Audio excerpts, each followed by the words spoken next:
bagaimana sekarang Emiliano Jonathans kabarnya, dan saya memberikan kepada teman-teman bahwa dia sudah pulih. Saya pikir 95% sudah oke, ya, dan bahkan dia sudah memulai latihan setelah pada 8 Maret yang lalu di tahun ini dia terakhir kali bermain saat dipinjamkan dari Utrecht ke klub Excelsior, kemudian bertanding melawan SC Heerenveen. Disitulah dia mengalami cedera, padahal dia baru masuk lapangan. Jadi Emiliano ini sebelum ditandu keluar lapangan karena cedera di ACL dia, tuh di bagian lutut yang begitu parah, ya. Dia baru main 9 menit.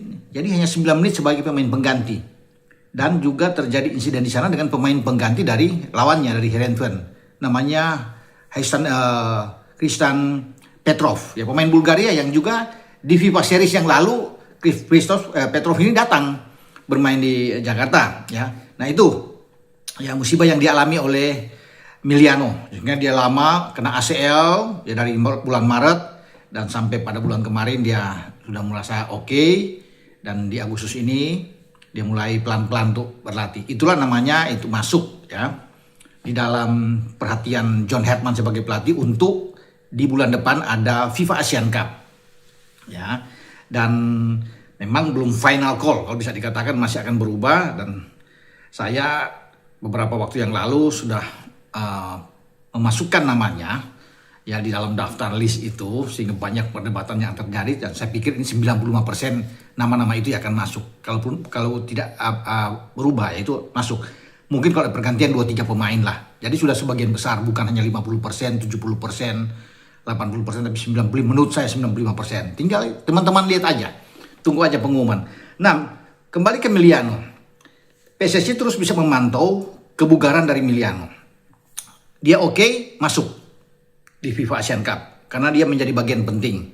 Ya, pemain berusia 26 tahun ini 22 tahun, masih muda, 22 tahun. Ini sangat dibutuhkan dalam tim. Tapi kondisinya memang bugar. Dan ada harapan itu, ya, terbuka untuk dia kembali memperkuat Merah Putih.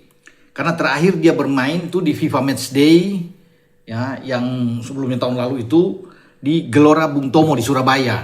Kita ada FIFA Matchday saat itu masih dipegang oleh pelatih Patrick Kluivert menghadapi 2 tim, ya, Taiwan dan Lebanon. Dan kita menang dengan 6-0 lawan Taiwan. Itulah Emiliano bermain. Oke, kemudian dia tidak bermain lagi sampai sekarang karena dalam pemulihan cedera. Makanya semoga doa-doa dari masyarakat Indonesia, ya, pencinta Emiliano itu terkabul bahwa dia bisa pulih total, dan sudah depan mata dia akan kembali merumput, memperkuat Garuda, karena banyak yang menantikan, merindukan sosok dari Emiliano Jonathans ini untuk hadir. Artinya dia pemain sayap yang bagus, punya kecepatan, ya, dribblingnya oke, skill, teknik tidak bisa diragukan lagi. Sehingga ini akan menambah opsi yang bagus bagi John Heertman untuk jika ia dalam keadaan bugar. Jadi terus dipantau, ya.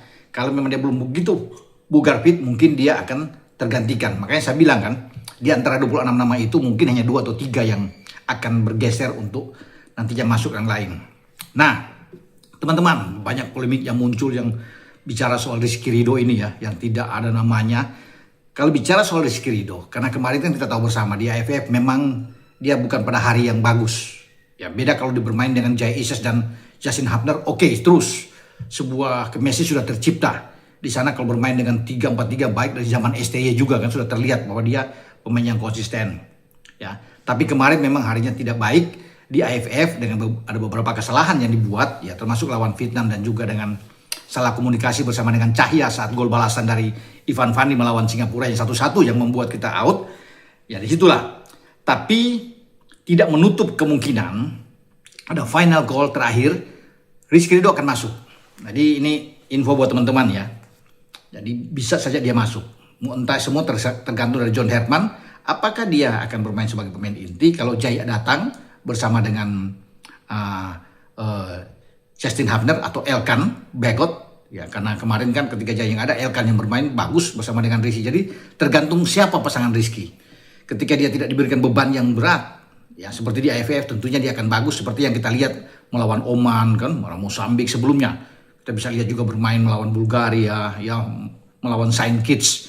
Itu baik. Makanya tidak tertutup kemungkinan. Lalu bagaimana kalau bisa Rizky masuk lagi untuk tercatat masuk di FIFA Asian Cup. Akan dilihat nantinya, saya pikir kan kompetisi Liga Super akan mulai. Jika Rizky bermain dengan konsisten bagus, tentunya akan dipantau dan pasti akan masuk. Dan saya rasa dia akan diambil. Ada 3 pertandingan yang akan dilalui oleh Rizky Ridho. Ini semua pertandingan yang berat. Saat memperkuat Persija di Liga Super. Karena kan tanggal 4 bulan depan itu September sudah dimulai Liga Super. Ketemu Borneo pertama, tandang. Kemudian di kandang ada Persib.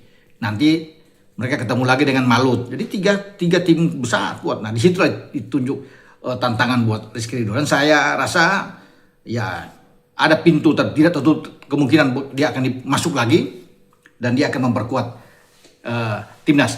Namun semua tergantung dari penampilan Rizky Ridho, juga dari BTN dan juga dari John Herman untuk bisa melihat ini. Dengan saya Bung Ropan berbicara.